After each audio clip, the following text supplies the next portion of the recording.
San Francisco, the United Nations Conference on World Security Organization moves ahead. French Foreign Minister Georges Bidault comes to the speaker's stand. He summarizes the position of France in relation to peace problems.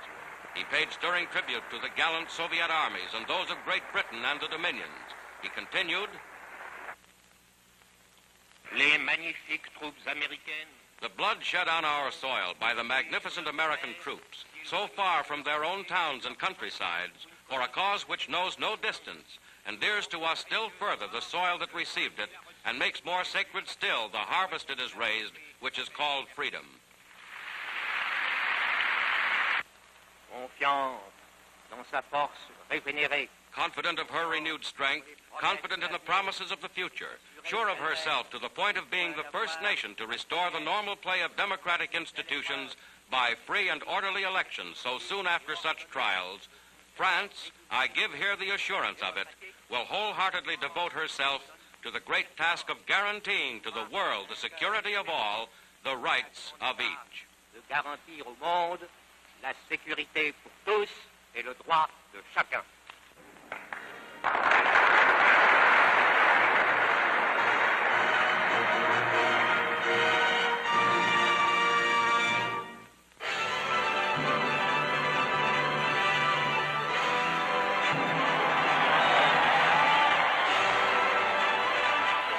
Throughout the world, throngs of people hail the end of the war in Europe. It is 5 years and more since Hitler marched into Poland. Years full of suffering and death and sacrifice. Now the war against Germany is won. A grateful nation gives thanks for victory. Hundreds of thousands crowd into American churches to give thanks to God.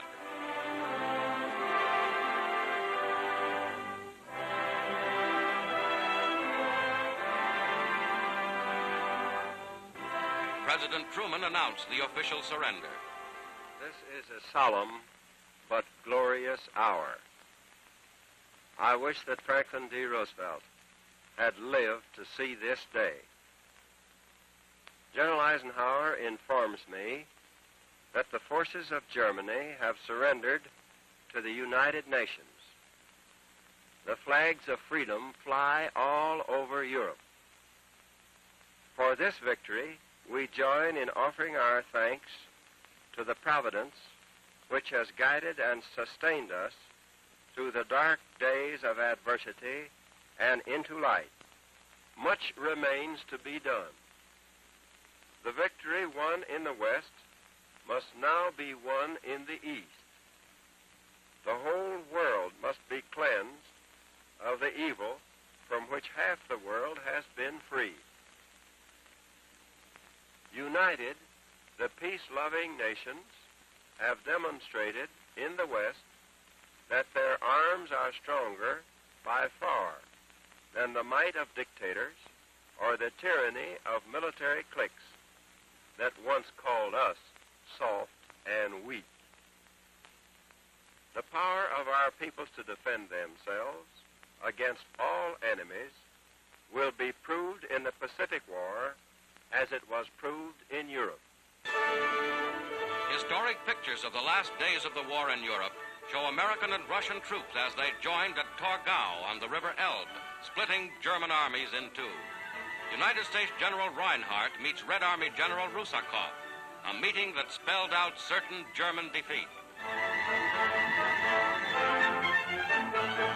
At Allied Mediterranean headquarters in Italy, the Germans unconditionally give up all of Italy and southern Austria. In civilian clothes, representatives of the German armies signed the surrender document. General W.D. Morgan, representing Supreme Mediterranean Commander Alexander, signs for the Allies. Preceding the final capitulation at Reims, this surrender eliminated 1 million German troops.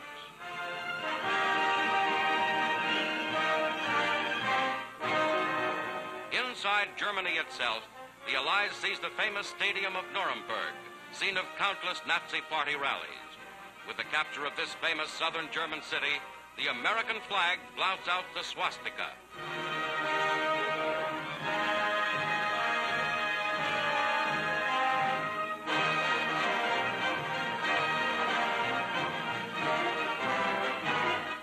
symbolic gesture, American troops destroy the Nazi Party emblem.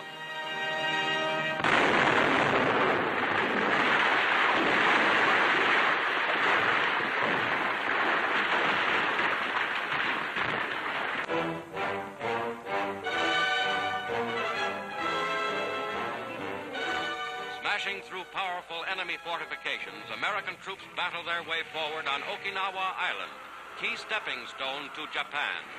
The fighting is savage.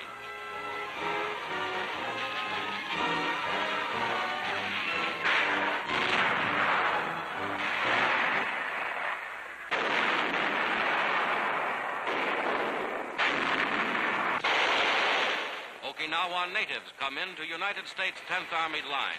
They will be fed and sheltered by the Army's Civil Affairs Command.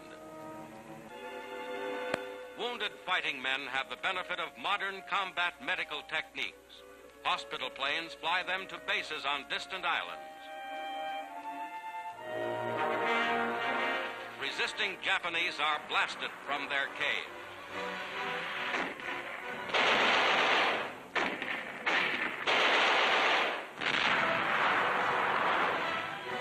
One is forced into the open.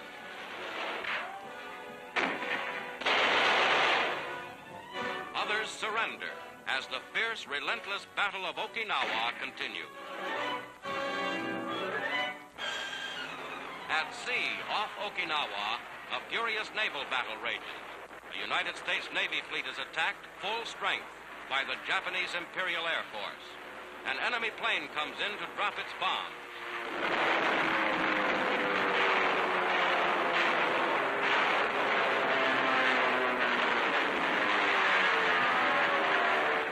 His target, the enemy is shot down.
American planes fighting the battle aloft return to their carriers. A damaged fighter lands in the sea to be picked up later by a destroyer.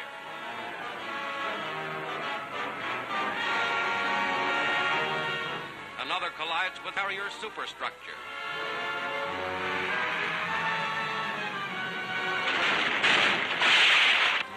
The toll is heavy, but the Navy makes its score. 245 enemy planes shot down in this one attack. 2,500 total in 1 month.